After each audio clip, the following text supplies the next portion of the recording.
Just to get it out of the way, disclaimer, this may contain spoilers for 13 Sentinels Aegis Rim, the video game.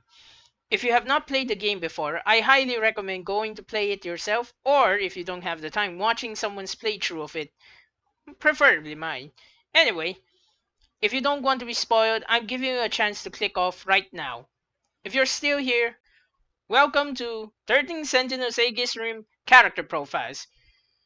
I want to give you as short and as terse or brief of a summary as possible for each character, so I'll avoid making this video too long while making sure to compact all the important information as much as possible into this one video.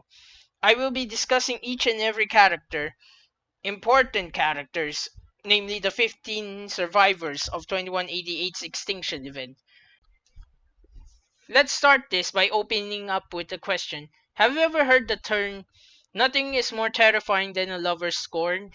Well, that's going to be the character we'll be discussing on this episode of Character Profiles. If you already watched the game, then you probably already know who I'm talking about. Our resident yandere. No, it's not Megumi. She's not counted as a yandere, even though she's kind of obsessive. Miss Ryoko Shinonome.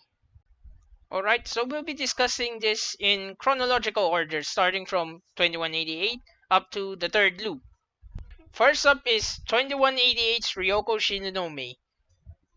She almost caused the true end of human life as everyone knew it in the 13 Sentinels Aegis Rim universe anyway, because she hacked the program. She modified the final phase of Project Arc, which was the simulation which was supposed to educate the 15 clones who have been downloaded with the memories of their predecessors in 2188.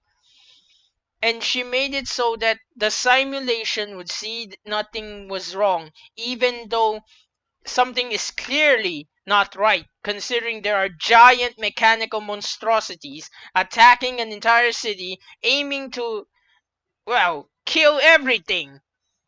Or in the case of the kaiju, as Ryoko put it, reset the loop. In the case of what was happening, Ryoko did, it wasn't even a bug or a virus. What Ryoko did was simple enough. She reactivated the parts of the code that Tsukasa Okino used from the video game Mighty Kaiju Daimos to make the simulation. She just activated it, flipped the switch to on, and it started to consider itself a video game. That is what led to all of the kaiju attacking in each and every loop. But do remember, technically we only got to see 2 loops in the game. But 3 loops were passed.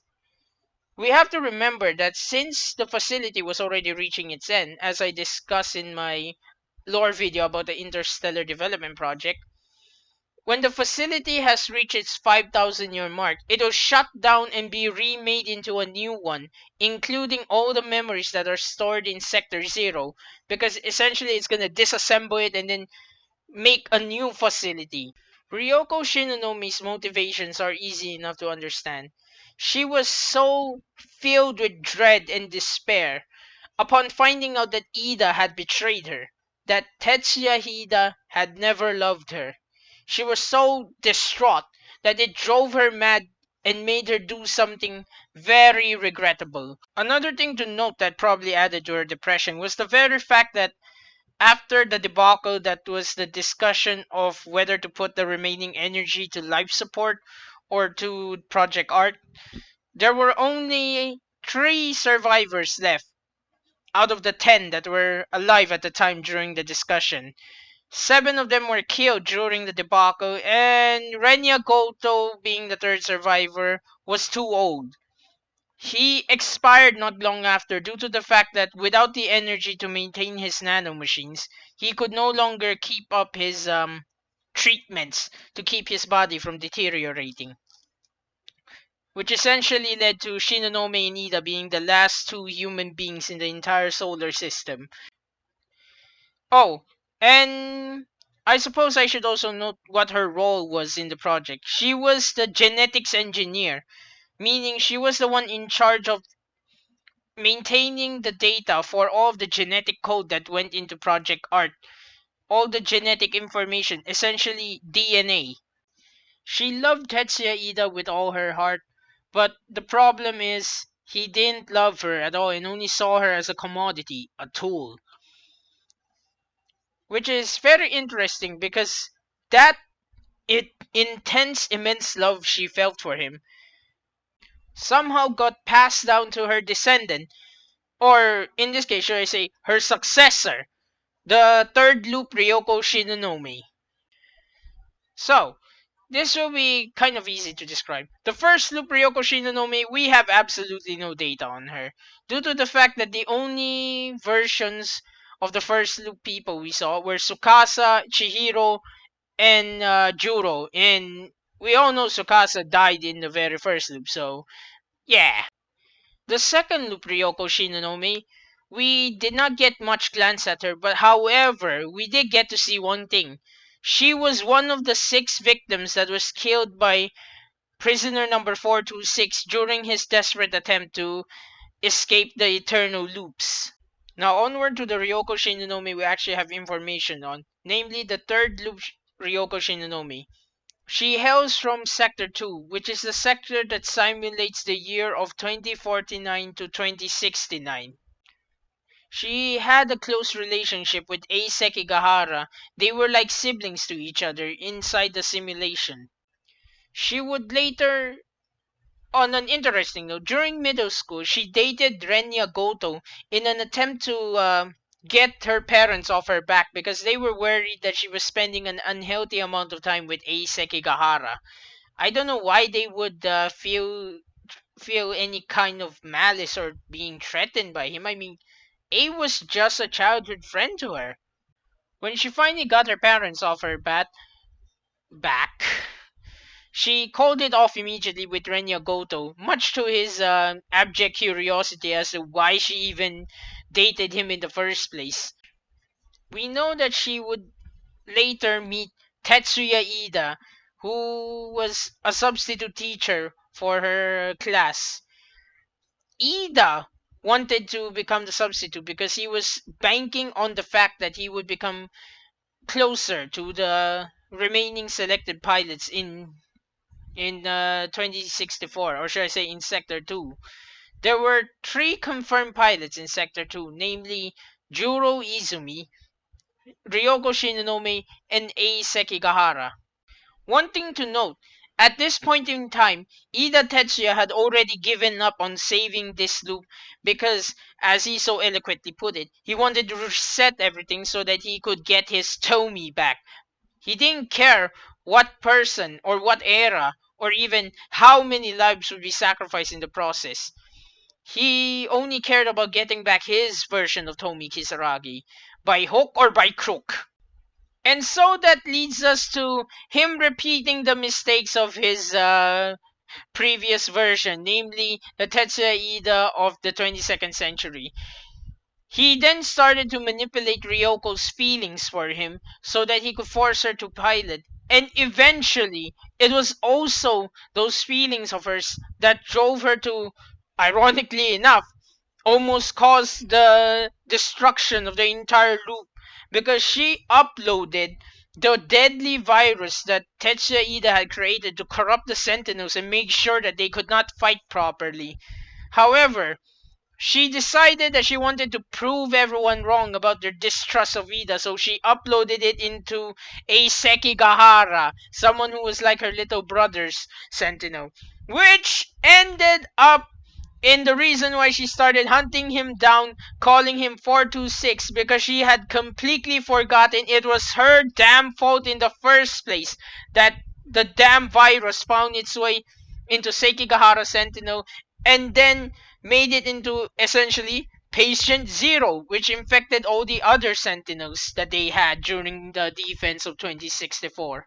The memory loss caused by DD426, as Ida Tetsuya decided to name the virus, probably his little jab at how much he hated prisoner number 426 in the first place. Anyway, that doesn't really matter. Shinonome took a huge brunt of it due to the fact that she was so... let's see, what's the right word? She couldn't get help in time. She landed in Sector 4 in 1984 and was picked up by Tetsuya Ida again soon after. But during that time, at that point in time, most of her memories had already been erased. So she only had a few recollections here and there remaining. Most of them just her feelings about Ida. In 1985, Ida Tetsuya would eventually send her to Sakura High so that she could become his little informant or his own special little agent inside the school to maintain the information and also track the movements of the other Sentinel pilots. This would eventually lead her to coming into contact with Chihiro Morimura, who immediately recognized her. However, Ryoko Shinonome only had a vague recollection of who Chihiro was, so she didn't fully trust her. At this point in time, Chihiro tried desperately to get the password for the Sentinels so that they could purge the virus from them, because Ryoko was the only one who had any knowledge of the password. The biggest problem here was developing a way to keep her memories intact. The pills that she is seen taking during her route are essentially that. Those pills were created and act on the basis of maintaining the connection between the inner Lociters and the nanomachines. Because the basis of the virus is they forcefully download all the memories into the inner Lociters, removing all the memories from your nanomachines, and then detaching them so that you'll be permanently deprived of them. In the case of Ryoko, the pills she took were desperately trying to maintain that thin connection so that the inner Lociters would continue to exist connected to her nanomachines, allowing her memory to still remain intact, or at the very least, intact in the form of many, many broken fragments. During the course of her desperate search for 426, she finally found the real culprit, which was Ida Tetsuya, and after viewing a log of him wanting to reset the world because of his desperation to get his Tomi back, Ryoko Shinonome would decide to kill him herself. But because of the fact that her inner Lociters were already detaching from her, thanks to the virus, and most definitely because of the fact that she couldn't stomach the guilt from killing someone she loves so obsessively, she forgot all about it. By the time the kaiju invasion begins, she got into Sentinel relying on literally nothing but her feelings of love for Ida Tetsuya, because she literally had no recollection of ever being betrayed by him, of killing him, of all the bullshit she's been put through because of him. Fortunately, Ryoko Shinonome of the third loop, when she finally came out of the simulation, she managed to finally get some semblance of a happy ending. Now, we don't have any idea as to what her current relationship with Renya Goto is, but they at the very least are quite cordial and close in terms of friends. They are also working together on, new cloning techniques so that they could give the AIs inside the same simulation real bodies using the genetic data from the files that were logged into the orbiting probes by her 22nd century self. So, that puts an end to the character profile for Ryoko Shinonome. If you want to know more about the actual events that happen in game, you can either read the mystery file, but that lacks the impact from actually seeing it yourself. So, I highly encourage people to either play the game or watch a playthrough of it. I don't care whose playthrough, anyone's will do.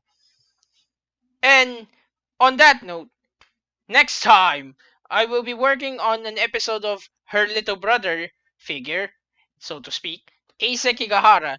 So, with that as an ending note, thank you for watching this really brief video. I would appreciate I would really appreciate comments so that I would know how I could improve or expand upon this, because I plan on doing this for more than just starting Sentinels Aegis stream, and most likely and most definitely for other games that I get really obsessed or interested in, because starting Sentinels really is my current obsession. Thank you for watching. See you next time.